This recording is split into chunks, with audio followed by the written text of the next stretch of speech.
Tash është fituar një përshtypje që femra mund t'ja dalë vetë në të gjitha, është superheroina e familjes, nënat e tona na kanë dhënë një shembull të tillë edhe gjyshet,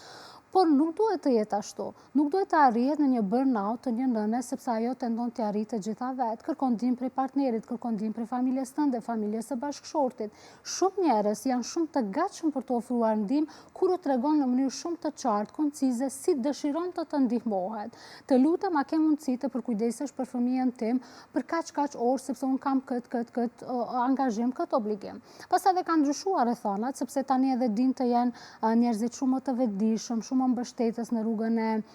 e dijes, në rrugën e edukimit, arsimimit të femrave. Gjithashtu edhe tek nënat tona ekziston një lloj pengu për ndoshta mos shkollimin e tyre deri në pikën që ato do kishin dashur, edhe në vazhdimsi shtyjnë edhe japin mbështetje vajzave të tyre, besa edhe nuseve, sepse unë nuk mund të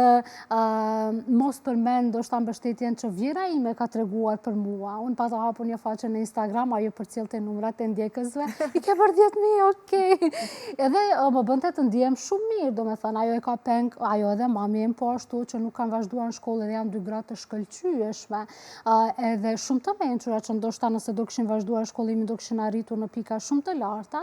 por që pengu i mos shkollimit për veten e tyre, pastaj neve fati ynë që na kanë qelluar në jetët e tona për të na mbështetur në mënyra që ato dinë edhe ato munden. Do me thënë, të dihet të kërkohet ndihmë nga njerëzit që janë rreth nesh, nga ata që janë mbështetës, edhe më injorimi në një farë forme atyre që nuk janë mbështetës, që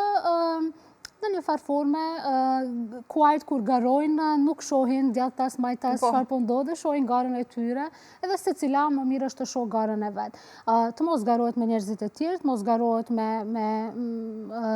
ata përreth, por unë ku isha dje, ku dua të arri nesër, edhe çfarë po bëj për veten time për t'i arritur aty. Me patjetër që do të ketë njerëz më të mençur, do të ketë njerëz më të aftë, por që secilit jepet mundësia na që ai apo ajo dëshiron kur i ja bën, si të themi, atë investimin e duhur për ta realizuar atë. Tani, hipotetikisht, po themi një grua gjendet në një pozitë ku nuk është duke u përkrahur nga familjarët e tyre, qoftë nga ana bashkëshortit apo edhe pse jo, mund të ketë raste edhe nga ana e vetë familjes saj, që të mos përkrahet për një përzgjedhje. Cila do të ishte rruga më e mirë që duhet zgjedhur? Edhe klientët e tilla kam mjaft, edhe mbështetja ime që sepse jo të gjithë e kanë fatin, jo, e vërtetë është, edhe nuk mund të generalizojmë.